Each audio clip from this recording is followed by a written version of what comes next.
Merci Saint-Esprit. Sois béni, sois élevé. À toi toute la gloire et tout l'honneur. Au nom de Jésus. Amen. Acclame le Seigneur ce matin au nom de Jésus. Acclame le ce matin au nom de Jésus. Alléluia. Assieds-toi dans la présence de Dieu.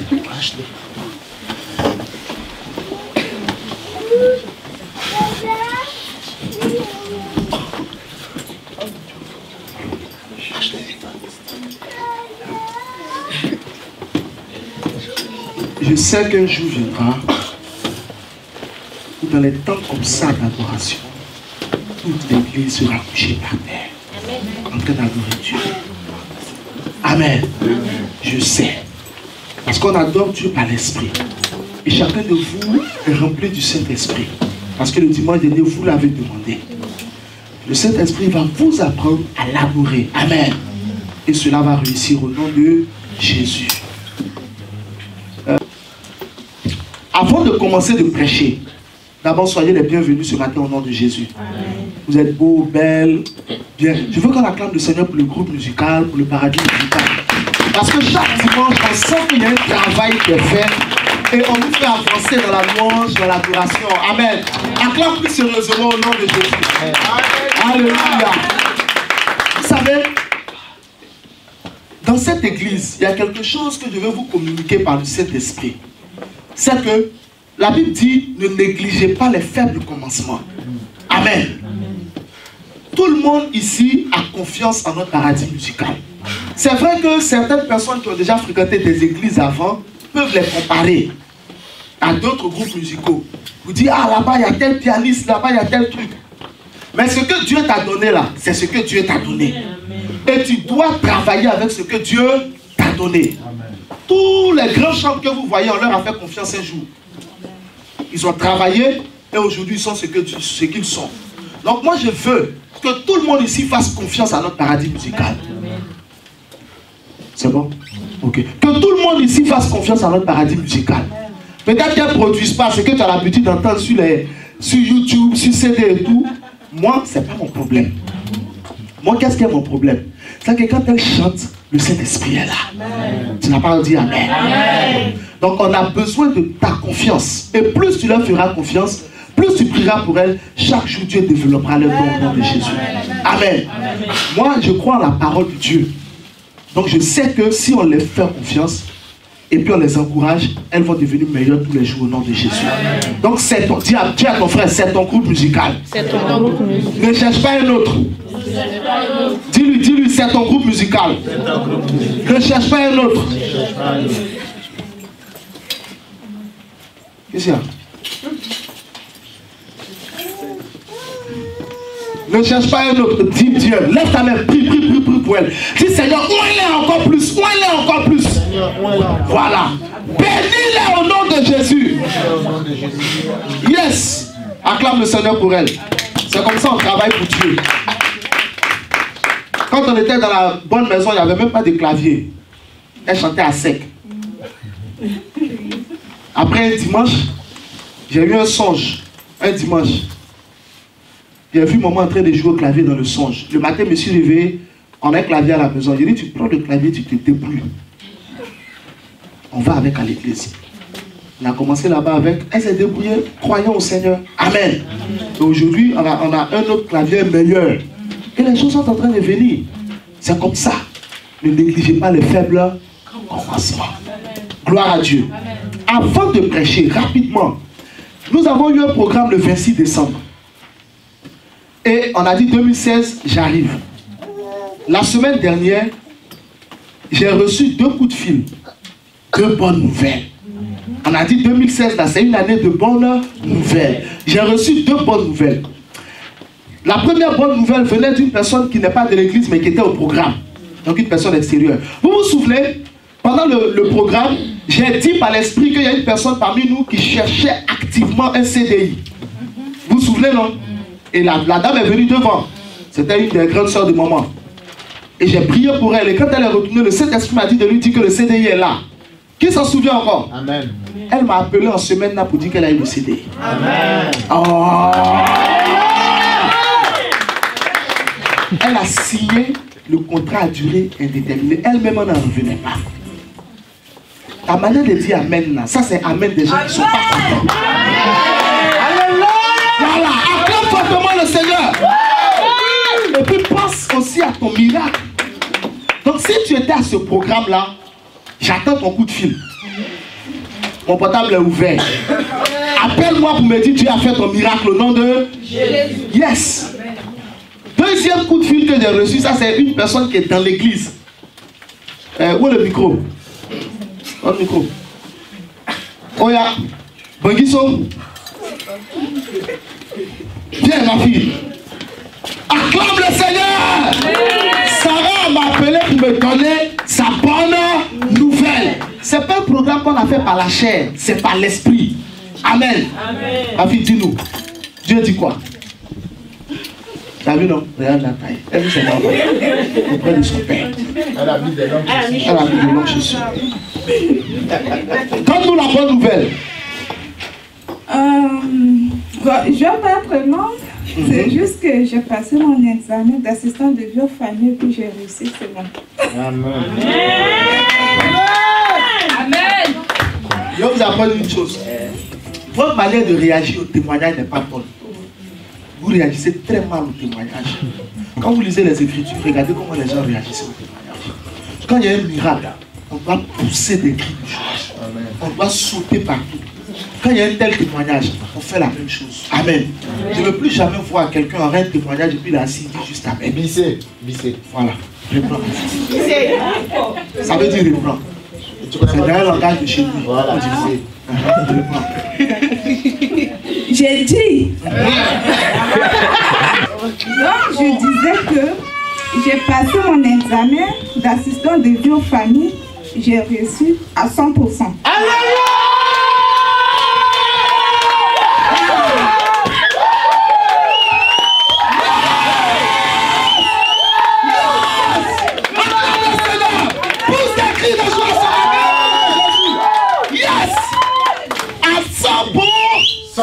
Thème sur lequel je vais prêcher est le suivant.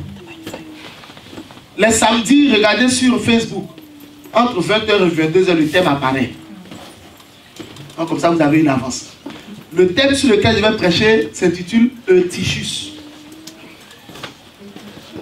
Prenez Actes chapitre 20. Vous allez voir le nom dedans. Vous allez l'écrire. Donc, je ne vais pas épeler. Actes chapitre 20. Eutychus.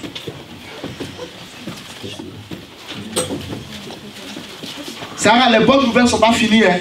Mon téléphone est ouvert, ma fille. Appelle encore. J'attends pour Diroa, j'attends pour Landry, j'attends pour Ancien, j'attends pour la diaconesse, j'attends pour Mathilda, j'attends pour Amanda. Et dites, même si tu viens d'arriver, tu es rentré dans l'onction, j'attends. Quand je vous donne le verset 1 à 12. Acte 20, verset 1 à 12. Eutychus, on lit rapidement. Acte chapitre 20. C'est bon? Vous voyez le nom au verset 9. Le nom que j'ai dit, Eutychus, là, au verset 9, vous voyez le nom. C'est bon? Mais on va commencer à lire au verset 1. Lorsque le tumulte eut cessé, Paul réunit les disciples. Amen. Et après les avoir exhortés, prit congé d'eux et partit pour aller en Macédoine. Il parcourut cette contrée en adressant aux disciples de nombreuses exhortations. Puis il se rendit en Grèce, où il séjourna 3 mois. Quand une bonne nouvelle commence à se préparer pour venir dans ta vie, même ta manière de t'habiller change. Amen. Oui. Amen. Qui a remarqué la diaconesse ce matin? Amen. Je vous apprends à crier Amen sérieusement. Amen. Quand tu cries Amen pour les autres, je ne sais pas pourquoi je suis poussé ce matin. C'est une éducation spirituelle que nous devons avoir ensemble. Quand tu cries Amen pour les autres, tu cries Amen pour toi-même. Amen. Amen. Quand une bonne nouvelle t'approche, même ta manière de te regarder comment Sarah est habillée ce matin. Elle l'a habillée comme quelqu'un qui a un diplôme. Amen. Au début, elle s'habillait comme quelqu'un qui se cherche.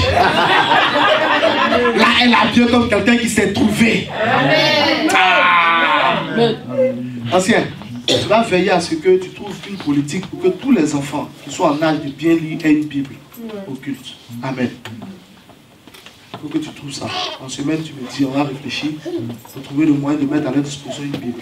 Okay, il y a des enfants qui suivent, mais il y en a d'autres qui sont ailleurs. Ah bon. Amen. On n'a pas encore le culte des enfants. Mais à l'église de Jérusalem, vous n'avez pas le culte des enfants, mais ils réussissent. Amen. On peut réussir, donc tu trouves ça vite fait. C'est bon? Donc, dis avec moi, ma manière de m'habiller va changer. Parce que les bonnes nouvelles m'approchent.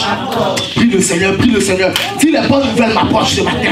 Je suis poussé par quelque chose ce matin. Suis-moi, nous sommes dans un temps prophétique certainement. Je suis poussé par quelque chose. Dis les bonnes nouvelles m'approchent. Les bonnes nouvelles sont en train de m'approcher. Au nom de Jésus.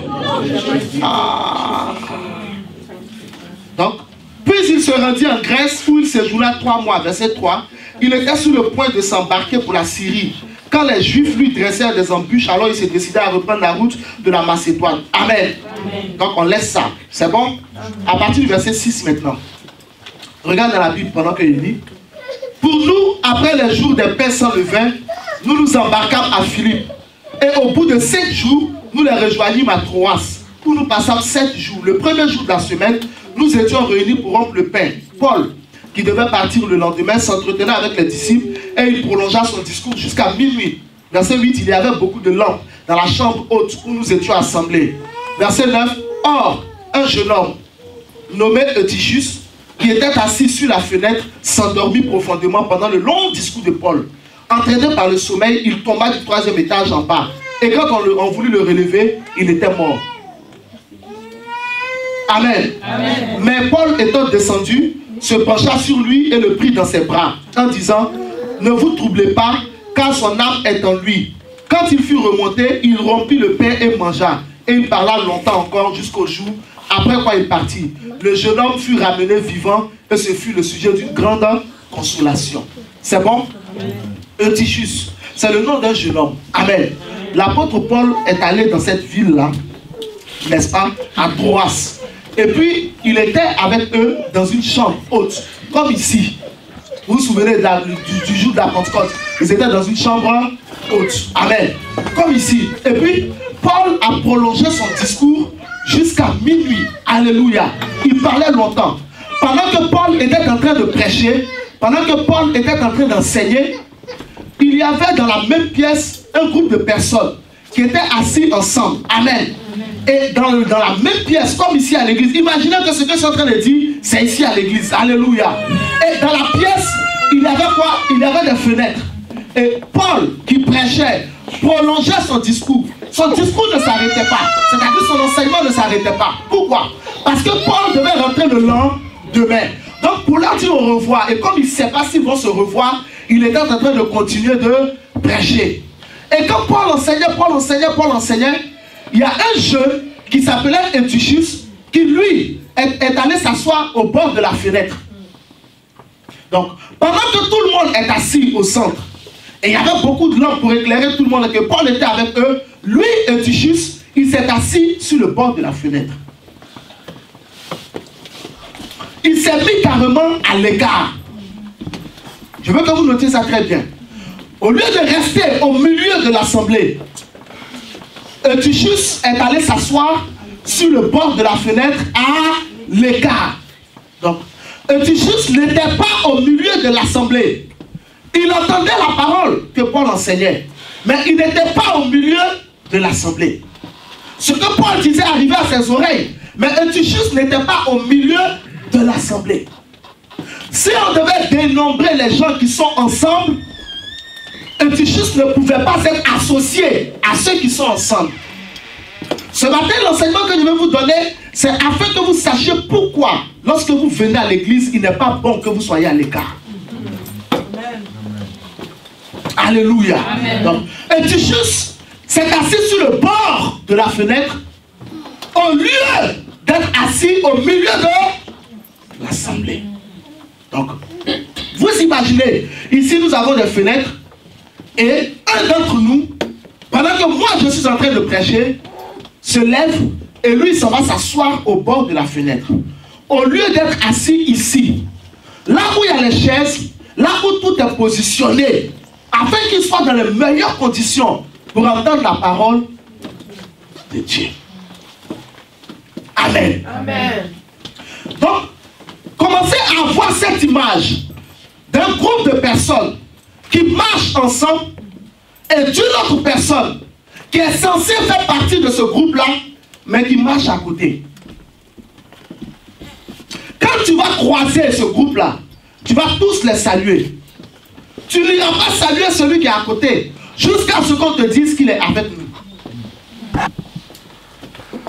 Eutychus donc s'est mis sur le bord de la fenêtre comme quelqu'un qui ne faisait pas partie du groupe. Je vous ai dit que comme le temps est déjà passé, je vais aller direct au point. C'est bon ou pas? Tout ce qu'on a fait là, ça fait partie du culte. Ça fait partie de la volonté de Dieu. Vous êtes bénis dans le nom de Jésus. Et le message vient compléter.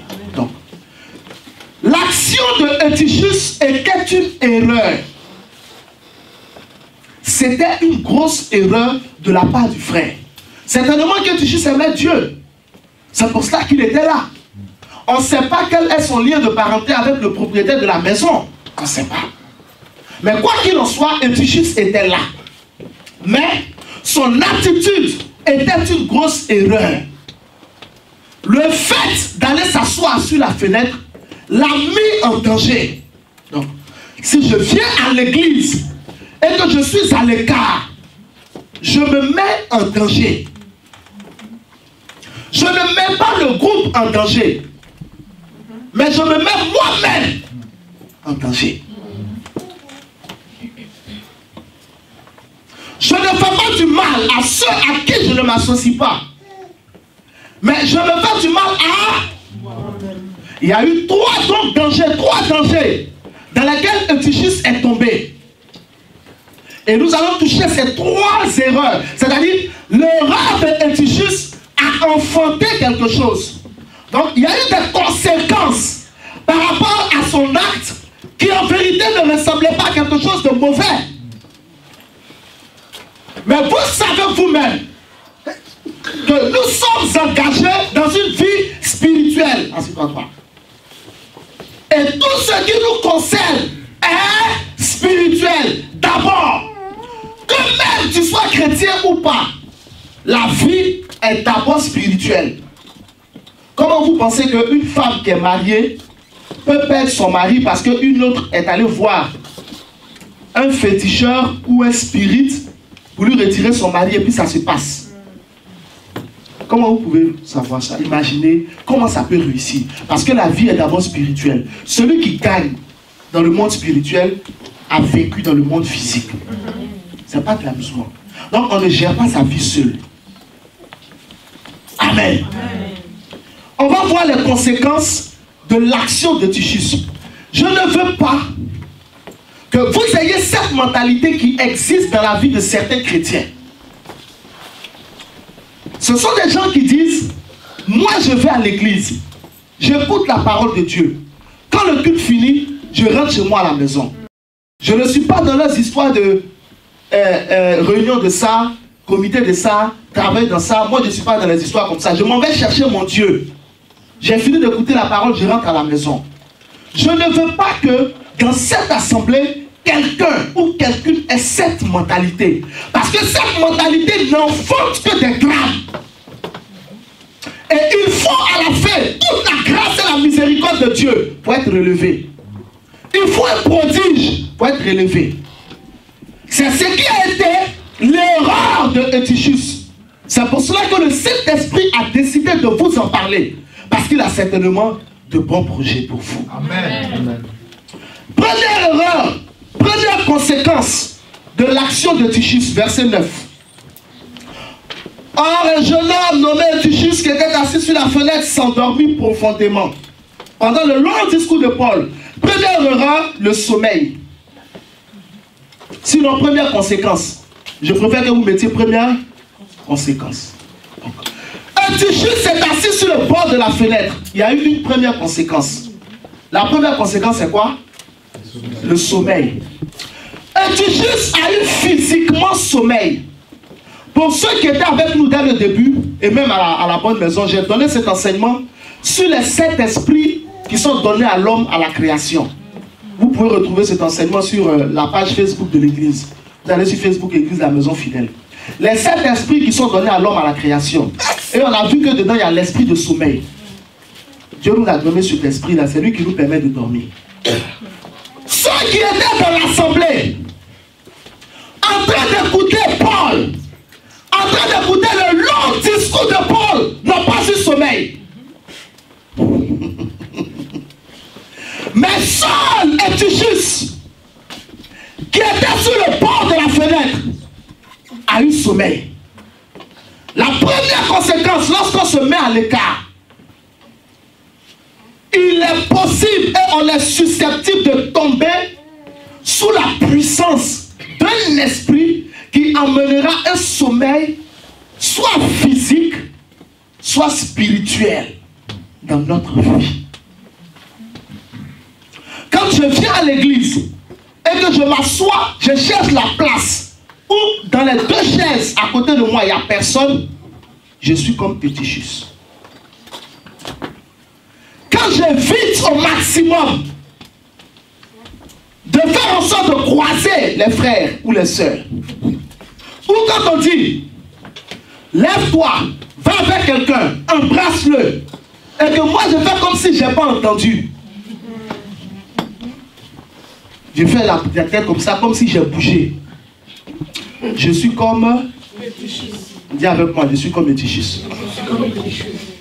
La première conséquence du comportement de Tychus, c'est que le type a eu sommeil. Alors que tous les autres qui écoutaient la même parole que lui n'ont pas eu sommeil. D'où vient le sommeil de Tychus alors? Ce n'est pas un sommeil normal. C'est un sommeil anormal. C'est une attaque. Mais pourquoi Tychus a-t-il été atteint par l'attaque? Parce qu'il était à l'écart. Amen. Quand tu te mets à l'écart, Satan peut t'atteindre aisément. La Bible dit en Proverbe chapitre 18 verset 1 que celui qui se met à l'écart cherche son propre intérêt et il s'irrite contre tout ce qui est sage. Et Tychus ne pouvait pas s'imaginer que le fait d'aller se mettre sur la fenêtre pouvait avoir une conséquence aussi dramatique. C'est comme ça, toi tu peux ne pas t'imaginer que le fait de venir à l'église et de ne pas chercher à te joindre aux autres peut avoir des conséquences dramatiques sur ta foi. Ça peut avoir des conséquences dramatiques sur ta vie de prière. Ça peut avoir des conséquences dramatiques sur ton temps de méditation de la parole de Dieu. Et sur ton intimité avec le Saint-Esprit. Le fait de te mettre à l'écart peut même pendant le culte t'envoyer un sommeil physique. Pendant qu'on prêche, tu dors. Qui a déjà vu ça à l'église? Ça gêne, non? Ils sont à l'écart. Ah, c'est Tychus.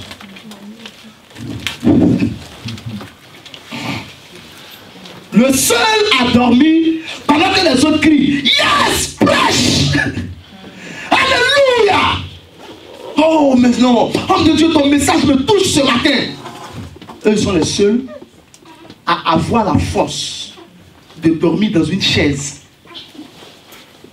Alors que tout le monde à la maison a une chaise. Mais lorsqu'il a sommeil, il va dans la chambre où il y a un lit. Et eux, ils viennent à l'église. Et pendant le culte, sur la chaise, ils dorment. Ils sont à l'écart.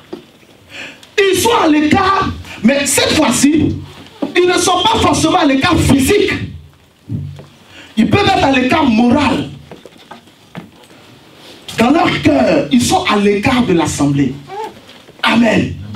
Ils ne sont pas avec l'assemblée. Jésus dit, là où 2, 3 personnes se réunissent en mon nom, je me tiens. Donc quand nous venons physiquement et que nous sommes ensemble physiquement, nous devons être aussi ensemble dans le cœur. On doit être aussi ensemble moralement dans la tête. Et nous devons être aussi ensemble plus même spirituellement dans notre esprit. là où 2, 3 se réunissent en mon nom. Donc, spirituellement, je dois être avec Mathilda. Elle est venue pour Jésus, je suis aussi venu pour Jésus. Ça se voit que nous sommes ensemble spirituellement à ma manière d'être pendant le culte. Quand on lance la louange, je suis à fond. On lance l'adoration, je suis à fond. La parole passe, je suis à fond. On dit acclamer le Seigneur, je suis à fond. Si à l'église tu es gêné, c'est qu'il y a un problème spirituel. Ou bien tu es rempli, chargé d'un fardeau dont tu n'es pas encore libéré. Et Jésus a dit, venez à moi, vous tous qui êtes fatigués et chargés, je vous donnerai du repos. Si c'est ton cas, le repos est ton partage ce matin au nom de Jésus. Amen. Donc, quelle était la première conséquence? Le sommeil. Je vous ai dit, ce sommeil peut être physique. Pour étudier, c'était physique. Ce n'est pas spirituel. Hein? Le type a eu sommeil physiquement. Bon, maintenant, tu es assis sur le bord d'une fenêtre et tu as sommeil. Il n'y a que le diable qui puisse faire ça. Only the devil can do such a thing. L'esprit de sommeil est en nous naturellement, mais il s'active à une certaine heure. Amen. Pas en tout temps. Pendant qu'il s'est en train de prêcher, si je sommeil, c'est une attaque. Franchement, c'est dangereux. Imaginez que je commence à dormir pendant que je prêche. Vous serez inquiet, non? Parce que c'est pas... Pendant que la parole passe, si tu as sommeil, c'est pas normal. Souvent, les conséquences qu'il peut avoir sur ta vie spirituelle, c'est dès que tu ouvres la Bible pour lire, tu as sommeil. Mais quand tu allumes la télé pour la regarder, tes yeux sont clairs. Tu es à l'écart.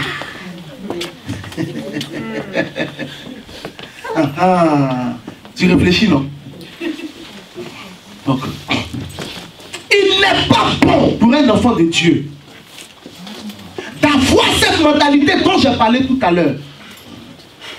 Moi, je vais à l'église. Je vais chercher mon Dieu. Le culte fini, je prends mes affaires, je rentre à la maison. Leurs autres affaires là, je ne suis pas dedans. Si tu n'es pas dans nos affaires, c'est que tu n'es pas aussi dans nos bénédictions. Là, quelqu'un n'a pas dit Amen. Hein? Amen. Et c'est pas bon même. Oui.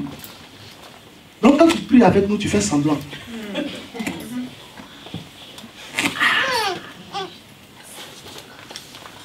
Quand tu chantes avec nous, tu fais semblant. Celui qui dit ça, quand il chante avec les autres, il fait semblant. C'est pourquoi, pour ne pas qu'on le remarque, pendant la louange, on peut le voir.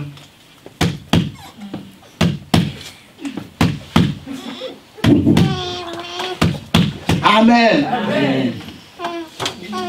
Mon frère, église là, c'est pas forcé. Ma soeur, église, c'est pas forcé. Si tu n'as pas envie de venir dans une église, ne viens pas dans l'église.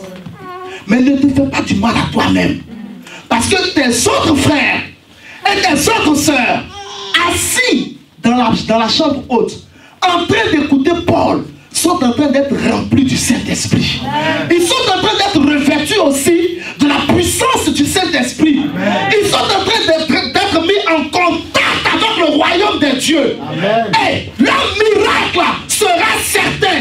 Les portes vont se branler devant eux. La mer va se séparer devant eux. Les démons vont s'applaudir devant eux. Et leur témoignage sera certain. Amen. C'est bon ou pas? Ça peut aller, non? Deuxième conséquence. Let's go. Toujours verset 9. Regardez dans la Bible.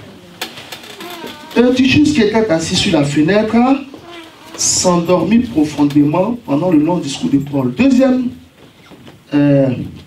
conséquence, entraîné par le sommeil, il tomba du 3e étage en bas. Amen. Vous vous arrêtez là. Il tomba. La deuxième conséquence, c'est la chute. La chute. Fall. Fall. Il fall down. Tout à l'heure, je vous ai demandé, quand Comment est-il possible qu'une personne qui est assise sur le bord d'une fenêtre peut avoir sommeil et dormir sans se souvenir qu'elle est assise sur le bord d'une fenêtre et que derrière, il n'y a pas de support? Il n'y a que le diable qui puisse faire ça. Lorsque vous prenez un troupeau de brebis, la force du troupeau de brebis, c'est d'abord que le troupeau a un berger. Un chrétien qui n'a pas de pasteur est foutu. Tu vas te perdre.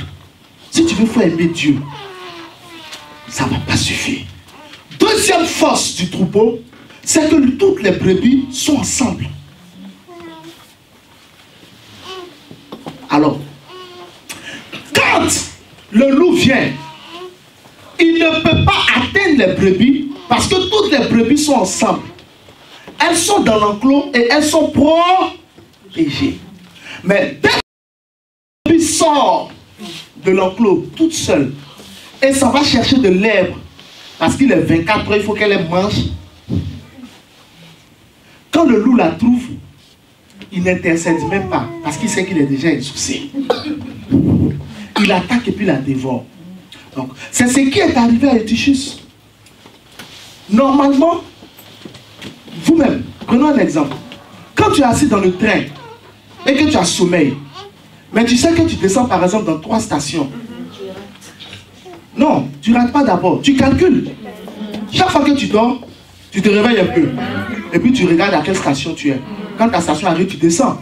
Donc, qu'est-ce qui fait que tu ne rates pas ta station? Il y a une certaine conscience en toi que tu n'es pas dans ta chambre. Et que tu n'es pas libre. Mais tu vas quelque part. Et si tu t'amuses à dormir, tu vas rater ta station. Ce que tu devais faire sera raté. Donc il y a une conscience qui t'interpelle. Ton esprit t'interpelle pour dire attention, la prochaine station. Après ça, il reste 2 stations. En toi, il y a la voix de ton esprit qui te parle, non? Et puis tu gères comme ça jusqu'à après tu descends. Mais quand tu descends, ton sommeil passe. C'est vrai ou pas? Oui. Ton sommeil est passé. Tu vas à ton rendez-vous, tu passes ton examen, tu réussis à 100%, tu viens à l'église de la maison fidèle, dimanche à 10 h, tu rends témoignage. Parce que tu as géré ton sommeil. Oh, tu t'es réveillé très tôt. Mais je vous demande, comment ça se fait que Eutychus ne s'est pas souvenu qu'il est sur le bord d'une fenêtre? Le diable a voilé son esprit. Mais comment le diable a-t-il réussi à voiler son esprit? C'est parce que Eutychus était à l'écart. Je vous l'ai dit. Le diable n'a pas réussi à voiler l'esprit des autres. Parce qu'ils étaient ensemble. Si nous sommes ensemble, le diable ne pourra jamais t'atteindre au nom de Jésus. Non. Les autres étaient sous l'ombre du Saint-Esprit. Et la parole agissait pour eux comme un bouclier. Et les anges de Dieu les entouraient et les protégeaient. Proverbe 18:1 dit: celui qui se met à l'écart cherche son propre intérêt. Il s'irrite contre tout ce qui est sage. Donc, les anges ne veillaient pas sur Eutychus. Ils veillaient sur ceux qui étaient au milieu de la chambre. Et non sur celui qui était à l'écart. Amen. Yes. Amen. Si l'Éternel ne veille sur la ville, ceux qui veillent, veillent en vain. Eutychus avait la responsabilité de veiller sur sa propre vie. Quand tu te mets à l'écart, tu es responsable de ta propre vie. Ce n'est plus le Saint-Esprit qui est responsable de ta vie. Moi, j'ai été fidèle avant d'être prédicateur. Moi, j'ai été fidèle dans une seule église. J'ai eu une seule église où j'étais fidèle. Après toutes les autres églises, j'étais dirigeant et puis je suis devenu prédicateur. Vous voyez, non? Mais j'ai eu une seule église où j'étais dirigeant. Le premier jour où j'ai donné ma vie à Jésus, sérieusement cette fois-ci, parce que j'ai donné ma vie à Jésus plusieurs fois. Comme nous tous d'ailleurs. Acclame le Seigneur ce matin. Sérieusement, j'ai dit ma vie à Jésus. Quand je suis allé à l'église, un dimanche en tant que fidèle neutre, deuxième dimanche, je suis devenu commando. Depuis ce jour, jusqu'à aujourd'hui, où je suis devenu président d'une église, et je suis président aussi d'un ministère, je n'ai jamais été sans activité dans une assemblée. Je ne suis jamais allé dans une église pour observer. Dans le royaume des cieux, ça n'existe pas observer l'église. Je m'en vais pour observer. Tu vas observer qui? Demande à ton frère. Tu vas observer qui? Yes. Quand tu vas dans l'assemblée, avant d'aller dans l'assemblée, à la maison, tu demandes au Saint-Esprit s'il est là-bas ou pas. S'il est dans l'assemblée, il te dit, j'y suis pas, tu ne vas pas. On ne joue pas sa vie chrétienne. Mais dès l'instant où tu mets tes pieds, c'est que tu es convaincu que Dieu est là-bas, mais tu ne vas plus observer. Qu'est-ce que tu vas voir qui va te faire dire que ce n'est pas Dieu? Vous ne comprenez rien. Un féticheur qui couvre ses fétiches avec la parole de Dieu est capable de te convaincre que ce qu'il fait est dans la Bible. Amen. Toi, tu vas le contredire avec quoi? Tu as quelle expérience par rapport à lui de la parole de Dieu? S'il te fait sortir des passages de l'Ancien Testament où on faisait la purification avec des oiseaux, c'est qui est écrit, comment toi tu vas le convaincre que Jésus a annulé tout ça et qu'il a fait la purification par son sacrifice? Tu ne connais pas les passages, mais le type va t'embarquer. Donc on ne va pas dans l'église pour observer. Ceux qui font ça tombent toujours dans les pièges. C'est pourquoi beaucoup tombent dans les fausses églises. Toi tu vas mettre le diable à l'épreuve. On ne met pas le diable à l'épreuve, il est malin. Le diable n'est pas intelligent, il est malin. C'est son nom. C'est son nom, c'est-à-dire que sa nature, c'est le mal. Depuis le jour où il a décidé de se rebeller contre Dieu, Jésus dit, la vérité n'est plus en lui. Il est devenu le père du mensonge. Frère, qui est mieux placé que l'ancien pour nous parler de grâce? Si vous connaissez Satan, on n'observe pas l'église. Tu vas venir, je vais coucher avec toi et puis je vais te convaincre que c'est biblique. Le temps que tu te rends compte que tu es enceinte, tu as fait quoi? Tu vas aller gâter mon nom, c'est ça, il n'y a pas encore dit. Avant même que toi tu penses à dire à tout le monde que tu es enceinte, que c'est moi qui ai couché avec toi, à la chair, j'ai déjà commencé à préparer le peuple. Vous connaissez rien, hein? Je vous donne un exemple. Je viens à l'église. J'ai dit, Dieu m'a dit que dans ce temps, l'église va traverser des difficultés et qu'il y aura de fausses accusations. C'est fini. Dès que toi tu dis, c'est le pasteur qui m'enseignait, on dit, ah, c'est ça le papa. Oh papa, non, mais toi, Dieu te parle. Ma fille, tu es cuite. Va faire test d'ADN. Le temps que tu confirmes, le peuple qui est là, il m'appartient déjà. On n'observe pas, église. Soit tu vas, soit tu ne vas pas. Exigis.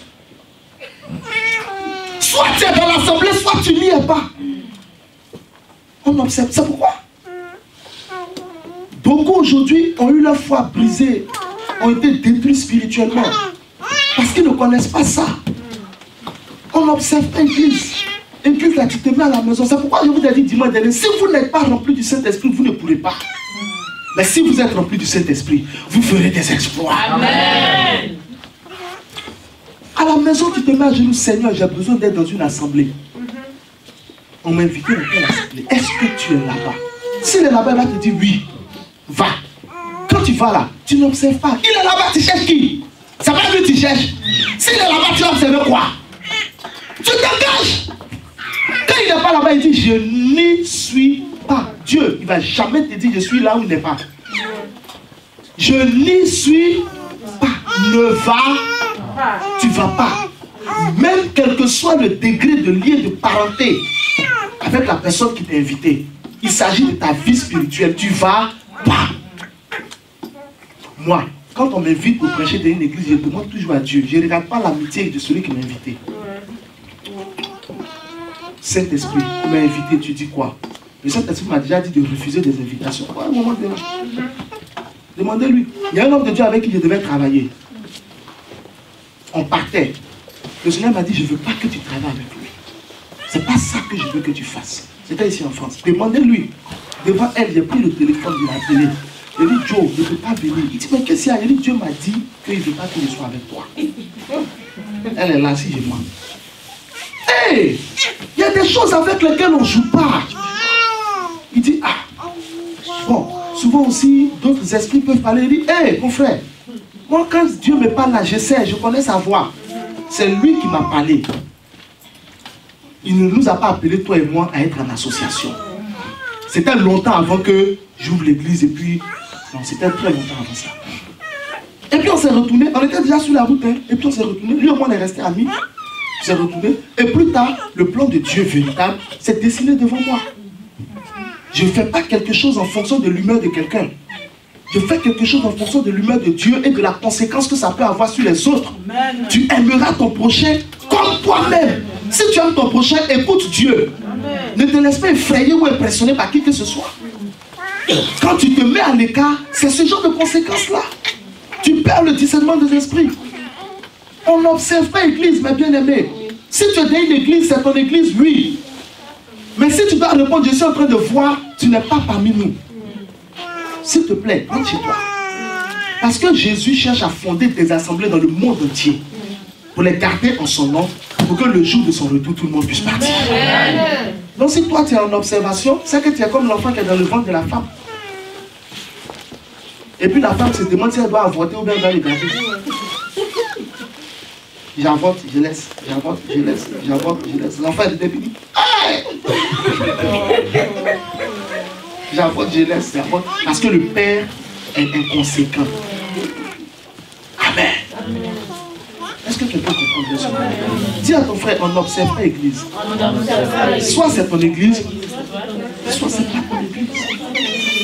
Si tu sais que Dieu est là, engage-toi au nom de Jésus. Ta bénédiction aussi est là. C'est comme ça. Ça va ou pas? Donc la chute, c'était la deuxième conséquence. Le Tichus est tombé du 3e étage, il est mort. Lisons ça, verset 9. Entraîné par le sommeil, il tomba du 3e étage en bas. Et quand on voulut le relever, il était mort. Donc, ici, il était mort physiquement. Là, tu peux aussi mourir spirituellement. C'est ce que je vous disais.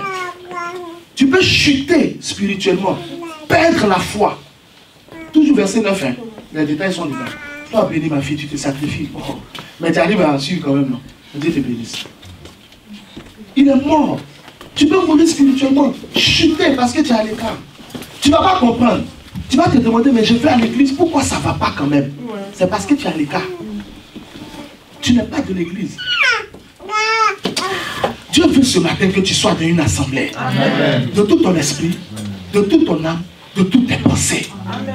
Sois dedans. Dieu va te bénir. Amen. Le Saint-Esprit ne fonde pas une assemblée pour rendre les gens tristes. Si une assemblée est fondée par le Saint-Esprit, c'est parce que tu seras joyeux. Amen. Tu n'as pas bien dit Amen. Amen. C'est ton partage d'être joyeux. C'est ta destinée d'être joyeux. Amen. Dieu va te bénir.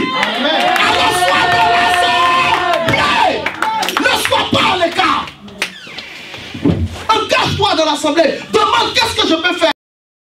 Quel travail je peux faire. On te donnera du travail, tu vas faire. Le Seigneur a mis sur mon passage un document sur la vie dans le paradis. Mighty God. Et puis la vie dans la cité, dans la Nouvelle Jérusalem. Mais quand tu vois, il y a un fait qui m'a marqué, c'est que dès que tu arrives dans les plaines même déjà du paradis, le temps de rentrer dans la cité, en fonction de ton niveau de vie spirituelle sur la terre, les gens t'accueillent d'une de ces manières. Que toi-même tu as honte d'être arrivé là-bas. Amen. Et après on t'explique que dans la maison de Dieu, dans la ville de Dieu, tout le monde travaille. Il n'est pas bon pour un enfant de Dieu d'être dans une assemblée et de ne rien faire. C'est pas bon. Au ciel, tout le monde bosse. Sur la terre, tout le monde doit bosser. Jésus a dit, mon Père travaille jusqu'à maintenant. Moi aussi je travaille. Amen. C'est ton église. Je veux ce matin que ce soit votre église. Mais pas par la force, par l'esprit. Si tu n'es pas à l'aise, rentre chez toi. Ça, je peux vous le dire sans peur. Parce que je sais que tu ne vas pas rentrer. Quand tu as le Saint-Esprit, toi, tu peux parler. Hazard dit, c'est sur toi je comptais. Quand je leur ai dit, même si vous êtes 1 million, je vais vous battre. Tu ne peux pas rentrer. Jésus a dit aux disciples, et vous ne partez pas. Il dit, non, Mathilde, est-ce que tu peux rentrer? Ça, c'est moi. Amen. Amen. Sarah, tu peux rentrer.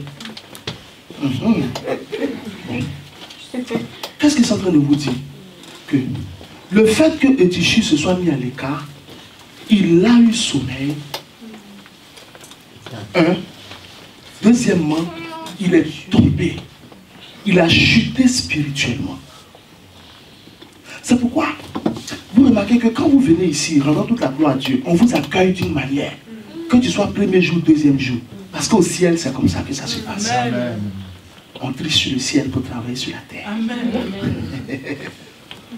Si donc tu te mets à l'écart, tu auras sommeil. Deuxièmement, tu vas chuter.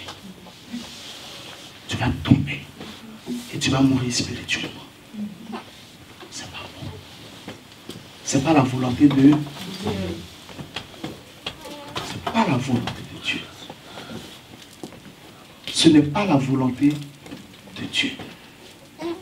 Ce n'est pas la volonté de Dieu. Ce n'est pas la volonté de Dieu. Je veux que tu répètes avec moi. Ce n'est pas la volonté de Dieu. Donc, deuxième conséquence, c'était la chute. Troisième conséquence, c'est la mort. Donc, remarquez bien. Il y a un point sur lequel je veux truc et puis on va à la conclusion. Eutychus était où? Je vous pose la question. À la fenêtre. Non, laissez la fenêtre. Où? À l'assemblée. Dans l'assemblée. Dans une zone où on faisait quoi? On prêchait. Donc, c'est la parole qui bénit, c'est la parole qui guérit, c'est la parole qui chasse les démons, c'est la parole qui sauve, c'est la parole qui donne la foi, c'est la parole qui console, c'est la parole qui encourage, c'est la parole qui éclaire. Point. Eutychus était dans une zone favorable. Mais il a échoué. Eutychus était près, tout près d'une zone favorable. Il était à côté d'une bonne opportunité. Eutychus était en face du palais.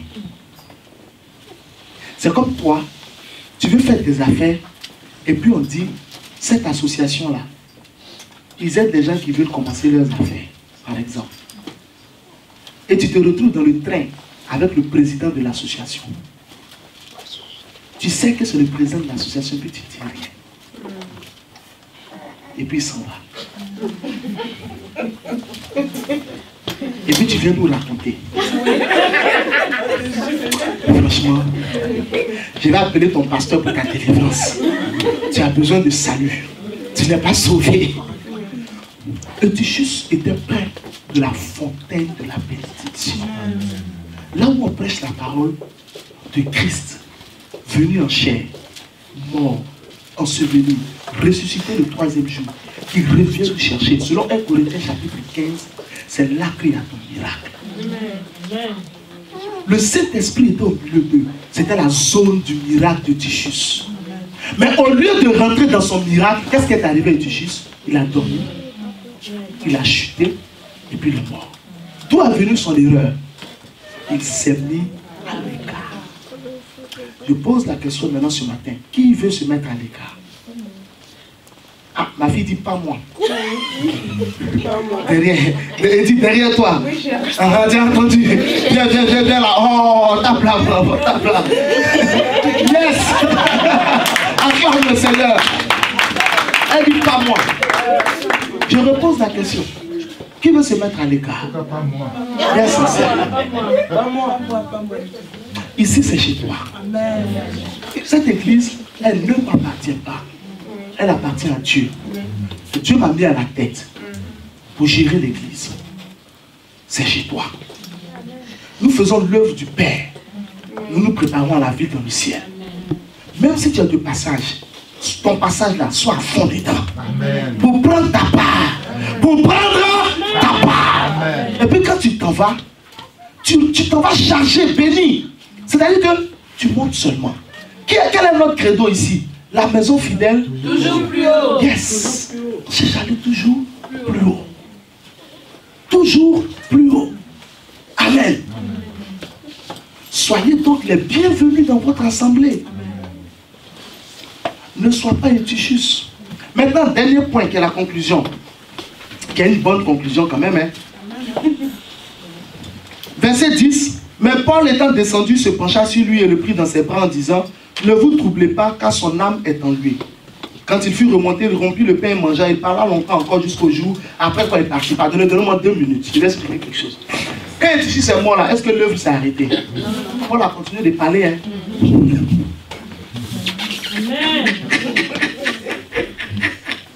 Donc, si je viens que je me mets à l'écart, ça ne va pas influencer Dieu. Lui, il avance. Eutychus est mort. Paul n'a pas dit, on arrête tout. On va organiser des funérailles. C'est catastrophique. Il a regardé et dit, il n'est pas mort, laissez-le. Il est remonté, il a pris du pain pour prendre la force. Il a parlé encore jusqu'au matin. Donc, si tu te mets à l'écart, ça ne peut pas tuer une église. Ça va te tuer toi seul. Ça ne va pas arrêter la volonté de Dieu pour l'église. C'est comme les gens qui persécutent les églises. Saul de Tarse a persécuté l'église. Lui-même, il est devenu fils spirituel de cette église. La meilleure manière de ne pas être sous quelqu'un, c'est de ne pas l'attaquer. Sinon, tu as fini sous lui. Saul a attaqué Pierre et les autres, non? Il est devenu enfant spirituel de Pierre. Tes ennemis seront tes enfants spirituels. Tu n'as pas répondu. Les ennemis de ta foi et de tes études, et de ton travail, et de ton foyer, les ennemis de ton ministère, les ennemis de tes études, les ennemis de ton travail seront tes enfants spirituels. Ceux qui ne veulent pas que tu réussisses, ils vont travailler pour toi. Ceux qui ne veulent pas que tu avances, ils vont travailler pour toi. Ils vont travailler pour toi. C'est à toi qu'ils viendront demander: aide-moi pour que je puisse manger. Ça ne va pas. Et c'est toi qui les regarderas. Un écran sortira devant toi. Tout ce qu'ils ont fait contre toi. Et tu pardonneras. Tu enlèveras l'argent de ta poche. Et tu lui donneras. Va manger mon fils. Va manger ma fille. Yes.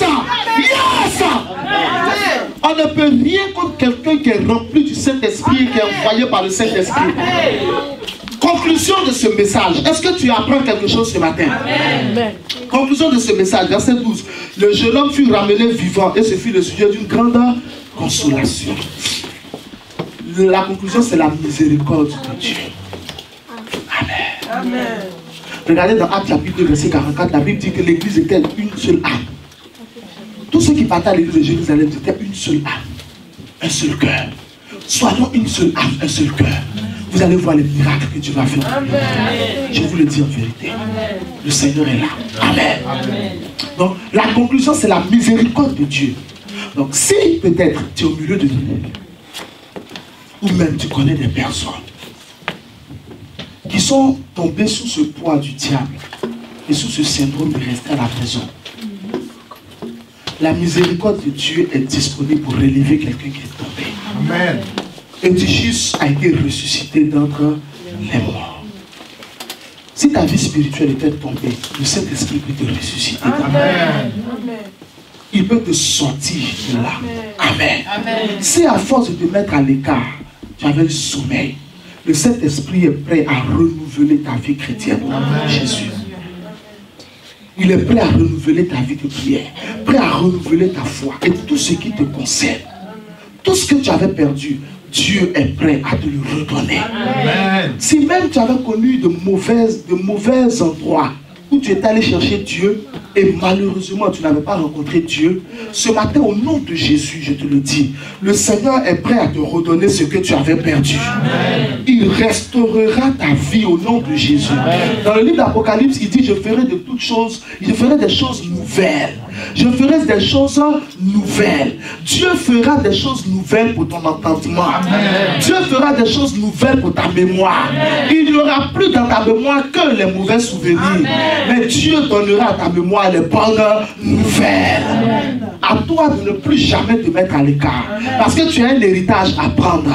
Dis avec moi, j'ai un héritage à prendre. Prie le Seigneur, parle le Seigneur. Parle à Dieu. Pense à ta part. Pense à ta part au nom de Jésus. Pense à ta part au nom de Jésus. Pense à ta part au nom de Jésus. Pense à ta part au nom de Jésus-Christ de Nazareth.